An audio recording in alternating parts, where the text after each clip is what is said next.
Hello and welcome to the next section of my course of making perfect visualizations. Here we will explore bar chart, and we'll start with taking an overview what bar chart is and when to use it. What is a bar chart? Consider this chart that shows top 10 busiest ports in the world. It has 10 data points representing each port, and each port has a name. And each port has a container traffic, a numerical variable, which is mapped to a height. And in this case, it's mapped to the length of a bar. Other dimensions of a bar has a fixed value and it is not mapped to anything. So bar chart is something showing names on one axis and numbers on another axis. So yes, as we've just covered, bar chart works best when we have a categorical and numerical data in our dataset.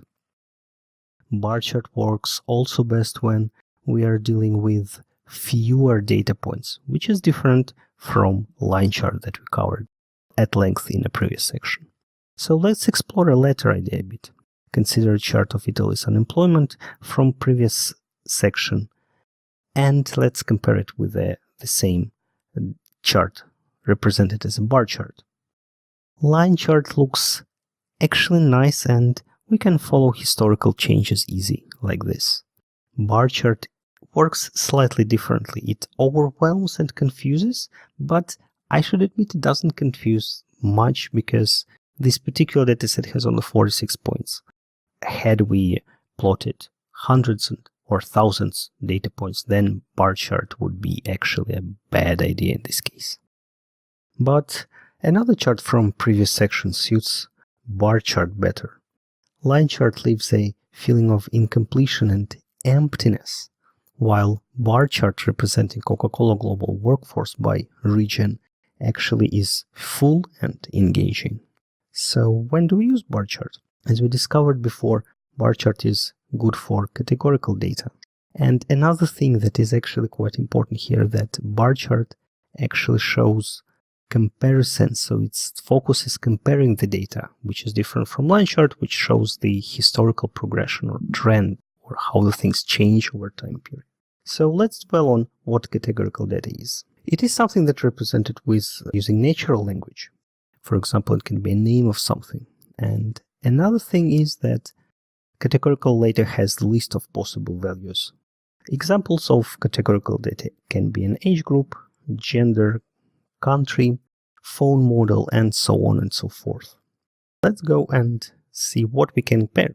Let's look at a data set when we show population of Denmark by age group. And here we compare the absolute numbers, the population, the actual number of people in each of the age bucket that we have here. We also can compare share of each category in the whole data set. It is especially useful when data points have multiple categories, for example, when we plot total article views by tags or keywords, but in our example here, when we look at the population in Denmark by age group, two charts aren't really different at all. We can also compare absolute change compared with previous period. Calculate changes over period and we compare the changes for each of the category. Here we have a few formatting changes. So note that positive change is marked with plus sign and negative change is marked with minus sign, and the bases of our bar charts are in the middle of the chart area and not on the leftmost part as it.